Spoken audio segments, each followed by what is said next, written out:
we're going to kind of finalize our PLC agenda form and kind of go over the details of one of our sixth grade math PLC meetings, go over the details, how we did this, our conversations, and how we filled out this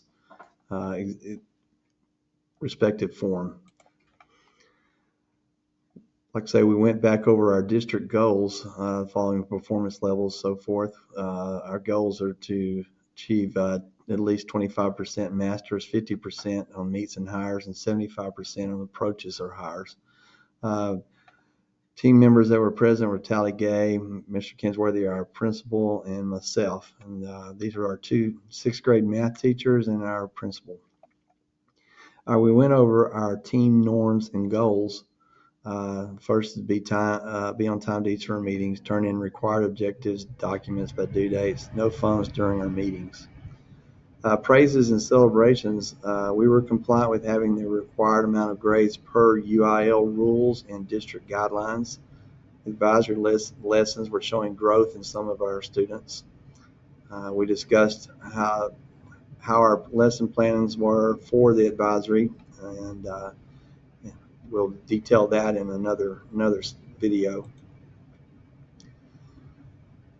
Topics that we discussed mainly through the meeting as a Unit 3 test analysis. We went through our questions as we did previously in the first video.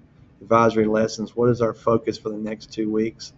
We decided to talk about decimals. Multiplying and dividing decimals will be a focus for the next 2 weeks.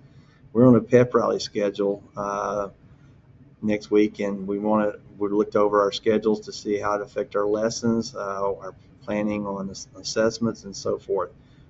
Do we need to reschedule our planned testing date?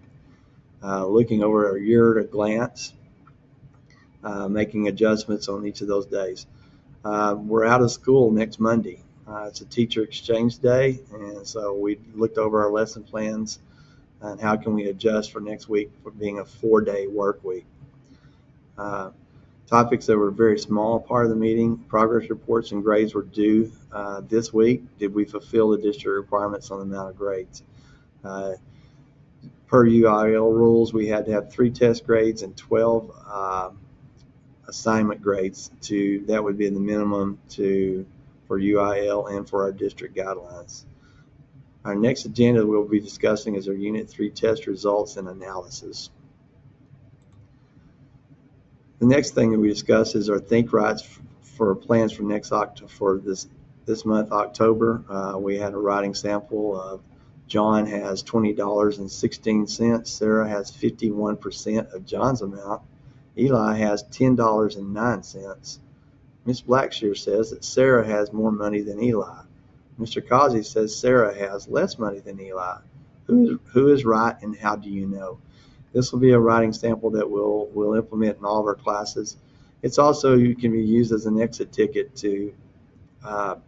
with the current topic that we've been discussing, which is decimals and percents. And so this will be a great writing sample, and then we will probably implement that right after the test, first probably next Tuesday or Wednesday, and then we'll discuss the data and our analysis from each of our writing samples. And then we'll decide on the next writing sample for the month of October. Our district requires 2 writing samples per month, and we try to keep it as a math process and also as a real life scenario. The last part that Mr. Kinsworthy discussed and talked to us about his review of our first Unit 1 and Unit 2 tests. Every time that we do take a unit test, we scan, and the data is also available to our administration, and they look over and compare to last year, and that's the discussions that we kind of talk about in our staff meetings. So our next week's staff meeting will be going over Unit 3 in great detail and getting our administration's thoughts. What are they seeing? Are they seeing the same thing we are? Are they seeing where our focus needs to be with their experience and knowledge of looking at data from all across the campus of unit assessments?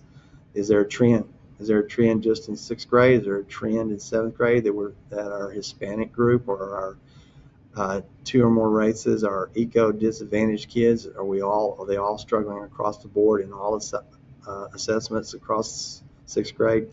That's just some of the topics that we will be discussing in our next PLC. Also, there was informed letting us know about the pep rally, and we did have our teacher exchange day is Monday. How the schedule will be adjusted.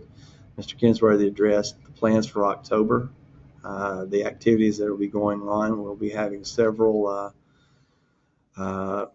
special days as far as a pink day for cancer. We'll have a orange out day for bullying, and our pep rally will be an 80s focus.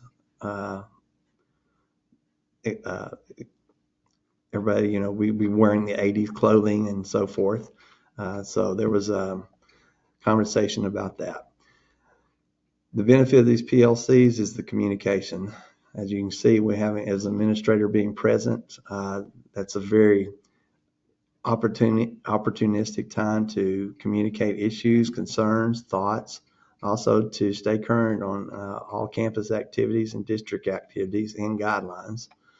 It's an opportunity to share ideas, share concerns, what we're seeing with our students, and that can benefit our administration in attending other PLCs. Is the ELA department or the social studies department seeing the same thing? Is the science seeing a difference? How can we compare our 4 core subjects per grade level, and to make notes on that, to where to improve and where to focus. In closing, like I say again, in my future career as administrator, I believe in the PLCs. I like this format that we have set up here. I will focus and do whatever is possible to attend as many of these PLCs to present a supportive and caring attitude and approach to all of my staff members. And I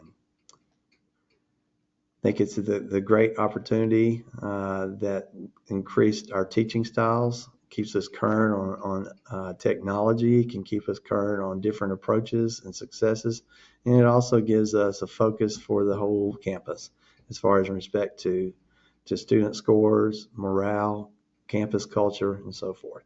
Thank you.